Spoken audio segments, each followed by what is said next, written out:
Magandang araw mga boss, idol. Tara na at talakayin natin ang secret weapon ng Los Angeles Lakers na talaga namang unti-unti nang bumabalik ang dating laruan simula nang maging healthy. Malaking bagay nga at laking impact ang ibinibigay nito sa kanilang kupunan. Ika nga nila ang secret weapon ng Lakers bumabalik na sa wakas. Tatalakayin na rin natin dito ang katanungan kung may tsansa pa nga bang makapasok ang Golden State Warriors ngayong playoff sa sunod-sunod nilang talo.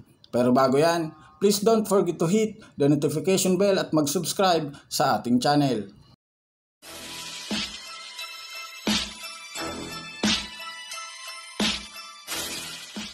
Una nga nating talakayin dito ang tanong ng mga fans kung may tsansa pa nga bang pumasok ang Golden State Warriors ngayong season kasunod ng kanilang sunod-sunod na pagkatalo. 19 wins, 23 losses. Yan nga mga boss, idol, ang hawak na record ngayon ng Warriors habang nasa pandosing pwesto. Maraming ang mga fans ang naniniwala na ang tanging makakapagpabago nga ng team ng Warriors ngayon ay gumawa ng trade. Lingid nga sa kaalaman ng nakararami, kahit nga si Stephen Curry na mismo ang nagsabi sa interview na kailangan na nilang gumawa ng pagbabago sa team.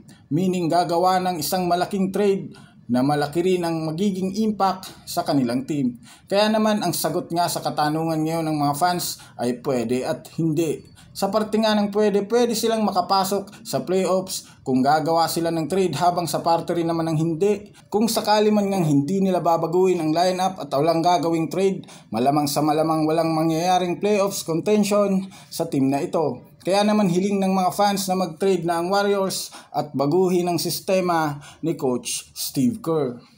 Samantala sa kabilang dako naman tungkol sa secret weapon ng Los Angeles Lakers. Dahil nga sa kanilang pagkapanalo kahapon mga boss, idol, kontra sa Chicago Bulls, ay marami nga dito ang nakapansin sa ginawang laruan ni Jared Vanderbilt. Kahit nga mismo si Austin Reeves ang nagsabi sa kanyang interview na dapat si Vando ang ini-interview at hindi siya.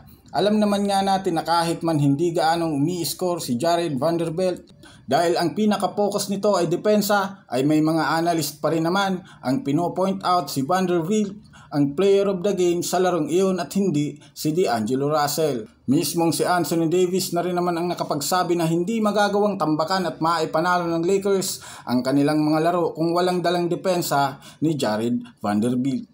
Worth it niyang masasabi ang kontratang nakuha nito. Dagdag pa nga dyan mga boss, idol, kailangan nga daw ibigay muli kay Vanderbilt ang starting 5 na pwesto kisa kay Taurean Prince. Mas kailangan nga ang depensa ni Vanderbilt sa starting lineup upang maganda ang kanilang simula.